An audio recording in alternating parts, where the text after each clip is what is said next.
Boleh kita berikan tepuk tangan yang meriah Bapak Ibu.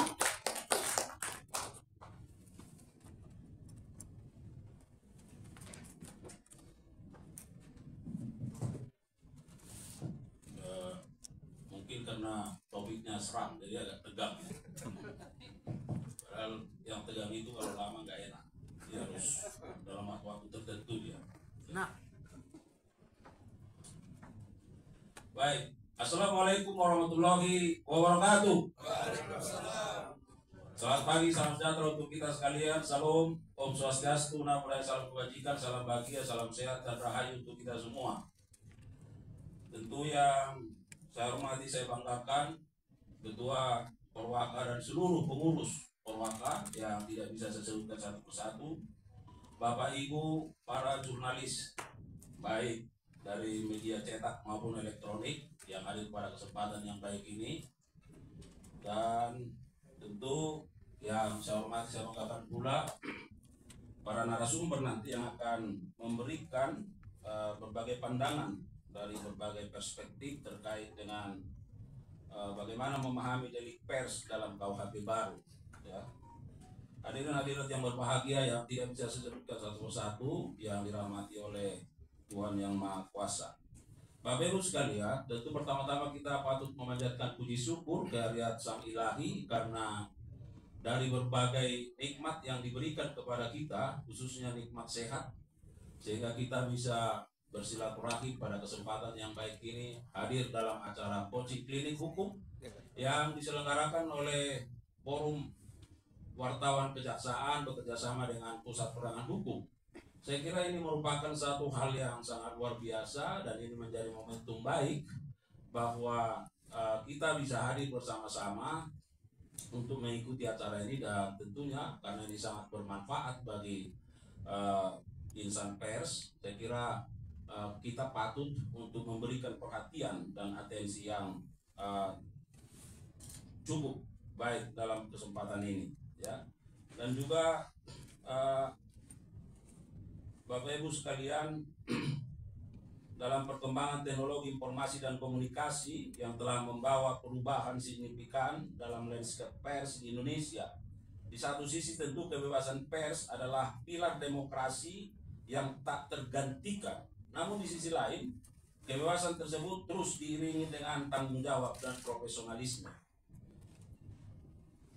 Pada kesempatan ini, kita akan membahas secara ringkas mengenai delik pers dalam Kitab Undang-Undang Hukum Pidana baru yang memiliki dan mulai berlaku efektif pada tanggal 2 Januari 2026 yang akan datang. Jadi waktunya tidak lebih dari 6 bulan ke depan. Tentu regulasi ini membawa beberapa perubahan signifikan yang patut kita cermati bersama. Beberapa hal yang ingin kami sampaikan pada kesempatan yang baik ini. Mengapa KUHP baru penting bagi pers? Ini pertanyaan mendasar tentu bagi teman-teman insan pers. Kalau kita melihat KUHP lama, warisan kolonial tidak secara spesifik mengatur delik-delik yang berkaitan dengan aktivitas jurnalistik modern. Hal ini seringkali menimbulkan interpretasi yang beragam dan berpotensi tumpang tindih dengan undang-undang sektoral lainnya seperti undang-undang pers yang ada. Dan di KUHP baru sebagai produk legislasi nasional tentu telah berusaha mengakomodasi dinamika sosial dan teknologi saat ini, termasuk di dalamnya aspek-aspek yang berkaitan dengan pers.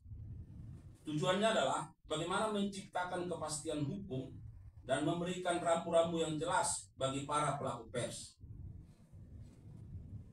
Sehingga kalau kita melihat apa yang menjadi ruang lingkup delik pers dalam KUHP baru, ya, penting untuk dicatat bahwa KUHP baru tidak secara spesifik juga memiliki bab atau pasal khusus terkait dengan delik pers. Namun ada beberapa pasal yang berpotensi relevan dan dapat diterapkan pada aktivitas jurnalistik, di antaranya terkait dengan pencemaran nama baik dan fitnah. KUHP baru masih mengatur delik pencemaran nama baik. Kalau kita lihat di dalam pasal 310 dan fitnah dalam pasal 311, ya. Namun meski demikian, diharapkan penerapannya terhadap produk jurnalistik harus mempertimbangkan kaidah-kaidah jurnalistik dan prinsip praduga tak bersalah. Yang kedua terkait dengan penyebaran berita bohong atau hoax. Di pasal 263 dan 264 KUHP baru mengatur tentang penyebaran berita bohong yang dapat menimbulkan keonaran di masyarakat. Ini juga bisa menjadi perhatian serius bagi pers untuk selalu memastikan akurasi dan verifikasi informasi yang diperoleh. Ya. Yang ketiga terkait dengan penyiaran berita atau pemberitahuan bohong tentang harga barang. Jadi bukan hanya tentang manusia, tentang harga barang pun dibahas di sana. Ya. Jadi memang pers ke depan ini bukan hanya soal orang lagi, tapi barang juga menjadi sesuatu yang patut dipertimbangkan. Ya. Di dalam pasal 265 KUHP baru juga mengkriminalisasi penyebaran berita bohong yang mempengaruhi harga barang atau kurs mata uang. Jadi barangkali kalau ada provokasi di situ dari peran jurnalis, nah ini harus perlu diantisipasi sejak sekarang. Karena mungkin kalau kita bilang mata uang kita tidak lagi cukup kuat di pasaran, padahal itu tidak berdasarkan fakta dan itu tidak berdasarkan klarifikasi ya dengan berbagai narasumber yang tepat. Nah, ini bisa membuat chaos di masyarakat ya. Padahal itu hanya karena soal pemberitaan mata uang ya. Kemudian ada delik terhadap martabat presiden dan wakil presiden. Ya, pasal 218 KUHP baru mengatur tentang penyerangan kehormatan atau martabat presiden dan wakil presiden. Pasal ini telah menjadi perdebatan panjang karena potensi pembatasan kritik yang sehat penting bagi pers untuk memahami batasan-batasan dalam mengkritik pejabat negara. Ya, kalau kita ikuti rekan-rekan media sejak dulu bahwa pasal ini terus mendapat perdebatan ya sampai lahirnya pasal ini dalam KUHP baru. Karena memang di satu sisi apa batasannya ketika melakukan kritik terhadap kerja-kerja dari katakanlah pemerintah, pejabat ya. Apa mengkritik itu seperti apa? Lalu yang dimaksud dengan terhadap penghinaan itu seperti apa ya? Nah, ini batasannya masih sangat samar sekali ya. Oleh karenanya saya kira forum ini sangat penting supaya kita diingatkan sebagai insan pers supaya berhati-hati ya, berhati-hati. Kemudian terkait penyebaran ujaran kebencian, meskipun tidak secara eksplisit disebut ujaran kebencian, beberapa pasal dalam KUHP baru seperti yang berkaitan dengan penghasutan dan diskriminasi tentu sangat relevan untuk menjadi perhatian media juga ya dalam berkarya. Rekan-rekan media sekalian, bahwa tentu apa yang menjadi tantangan dan harapan dengan kehadiran KUHP baru memunculkan beberapa tantangan bagi pers. Setidaknya kami melihat yang pertama ada interpretasi dan penafsiran penting untuk adanya sosialisasi dan pemahaman yang komprehensif mengenai pasal-pasal yang berpotensi bersinggungan dengan pers. Kemudian perlu ada keseimbangan hak dan tanggung jawab bagaimana memastikan kebebasan pers tetap terjaga, sementara di sisi lain juga menegakkan tanggung jawab profesionalismenya. Dan perlindungan jurnalis, adanya jaminan perlindungan bagi jurnalis dalam menjalankan tugasnya tanpa intimidasi. Ya. Beberapa waktu yang lalu, saya kira Dewan Pers juga sudah membuat satu godokan regulasi terkait dengan perlindungan jurnalis. Ya. Kalau tidak salah, kami juga diundang menjadi salah satu unsur di situ. Ya, barangkali nanti kepada rekan-rekan pers yang ada di sini, ketika dari Dewan Pers menyampaikan, itu juga perlu kita kita dengarkan ya, ditanyakan seperti apa. Kalau tidak salah minggu yang lalu itu sudah di launching ya terkait dengan keselamatan pers. Namun harapannya juga tentu sebanding, bahwa yang pertama kita mau melihat ada dari sisi kepastian hukum. Tentu diharapkan KUHP baru dapat memberikan kepastian hukum yang lebih jelas bagi pers ya. Jadi jangan abu-abu, supaya apa? Tadi yang sampaikan pembawa acara, jangan sampai ada kriminalisasi terhadap pers, ya. Ada peningkatan kualitas jurnalisme. Tentu dengan adanya rambu-rambu yang lebih jelas, diharapkan pers dapat semakin meningkatkan kualitas dan akurasi pemberitaannya, ya. Ya, kalau saya sih tidak ada masalah, ya. Tapi kadang-kadang kalau rekan-rekan jurnalis ini juga kan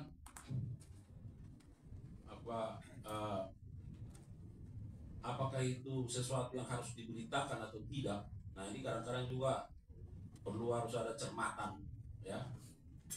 Kalau bagi saya pribadi tidak ada masalah. Jadi kalau saya bilang matilah, wah itu pula dia akan jadi judul, ya kan. Bagi saya tidak ada masalah itu, ya kan. Tapi apakah misalnya hal seperti itu perlu? Nah, ini perlu juga pendewasaan pers, ya. Karena bagi saya, ya darahnya sudah pers. Saya bilang saya wartawan, ya. Saya wartawannya kejaksaan, jadi saya wartawannya wartawan. Karena saya adalah sumber beritanya Bapak Ibu semua, ya. Jadi memang wajar kalau saya bilang mati lampu, lalu ditulis, ya memang wartawan itu bilang mati lampu, iya kan. Tapi apakah mati lampu itu dalam secara kontekstual patut dituliskan misalnya? Nah ini, ya. Kalau dengan hadis kan tidak ada masalah. Perlu ada kolaborasi. Pentingnya kolaborasi antara para penegak hukum, dewan pers, dan organisasi jurnalis untuk merumuskan pedoman interpretasi dan implementasi yang adil dan proporsional. Jadi memang barangkali Bapak Ibu semua ke depan, apakah melalui dewan pers, perlu kiranya membuat satu buku saku, ya, buku saku terkait delik-delik ini, ya. Apa sih batasannya supaya ada pegangan bagi pers, insan pers, ya. Nah, memang kita ketahui bahwa ketika itu terkait dengan karya jurnalistik, maka peran dewan pers itu sangat penting untuk itu. Tetapi sejauh mana pers itu bisa membawa dirinya dalam perspektif yang diatur di dalam KUHP baru ini, saya kira ini perlu ada penjabaran rumusan, ya, perlu ada batasan-batasan.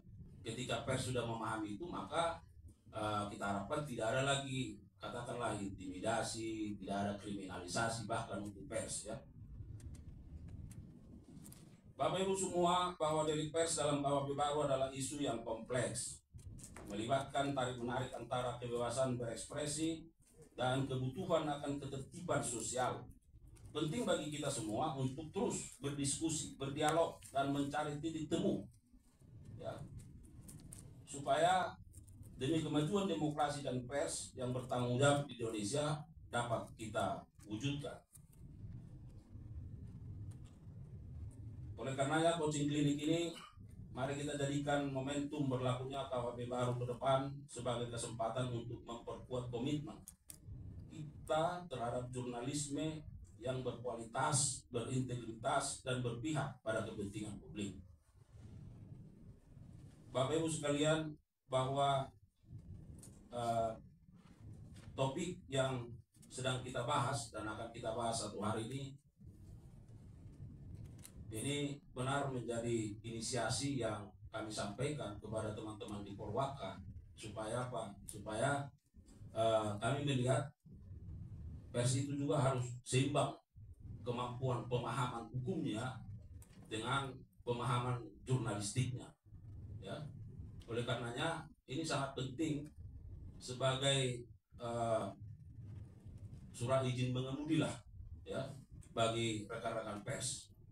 Jadi kalau kita sudah paham terkait dengan batasan-batasan itu, maka ketika kita berhadapan di dalam praktek, berhadapan di dalam tugas kerja sehari-hari, pemahaman kita terkait dengan batasan-batasan pemahaman hukum itu sudah mumpuni, maka ini bisa menjadi surat izin yang kuat bagi kita, setiap pribadi-pribadi, para insan pers, ya.